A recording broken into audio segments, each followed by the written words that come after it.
आप सभी का स्वागत है। मैं वैष्णवी। आइए नजर डालते हैं राजस्थान की कुछ खास खबरों पर। एमडीएम हॉस्पिटल में गलत पैर की सर्जरी केस में आया एपीओ डॉक्टर का बयान।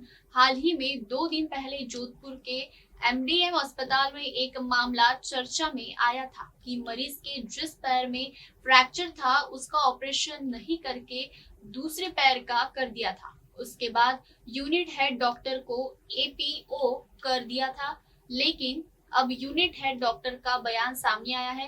क्या कुछ कहा उन्होंने, सुनो। तो सच्चाई ये है कि मरीज को जमीनी विवाद में जो मारपीट हुई थी उसके बाद में ये पेशेंट हमारे पास रेफर होके मथुरदास में एडमिट हुआ। चांदसीमा पीएचसी से रेफर हुआ पेशेंट है। और इसके दोनों ही पैरों में, क्योंकि एक पैर पे ट्रैक्टर चढ़ा दिया था, दूसरे पैरों पे मारा था, तो फ्रैक्चर दोनों पैरों में थे। हमने मरीज का दोनों तरफ का इलाज किया। कम्युनिकेशन गैप आप जिसको कह सकते हैं, और रेजिडेंट डॉक्टर्स से हुआ है। सर, मरीज के जो हार्ट की प्रॉब्लम थी, उनके कोई वाल की ट्राइकस्पिड वाल्व होते हैं, उनमें प्रॉब्लम्स थी।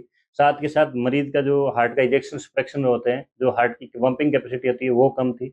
मरीज के ट्यूबरकुलोसिस थी। ट्यूबरकुलोसिस की दवाइयों का पुराना रिकॉर्ड रहा है, इसीलिए फेफड़े भी उसके कमजोर थे। और मरीज ऑपरेशन करने के बाद में पूर्ण रूप से स्वस्थ है। मरीज को कोई कंप्लेन नहीं है। मरीज के किसी भी टाइप की कंप्लेन नहीं है। एक कम्युनिकेशन गैप आप जिसको कह सकते हैं, वो एक रहा है। और सेकंड, जो जिम्मेदार होता है, जो मैं एज ए यूनिट हेड, जो हमारे ऊपर गाज गिरी है, मैं हालांकि ऑपरेटिंग टीम में मैं नहीं था, ना ही मैं ऑपरेशन थिएटर में था, लेकिन एज ए यूनिट हेड होने के नाते मुझे एपीयू किया गया है। जोधपुर से विक्रम सिंह राजपुरोहित की रिपोर्ट। खबरों का सिलसिला जारी रहेगा। मिलते हैं एक छोटे से ब्रेक के बाद। देखते रहिए एमएनएस न्यूज।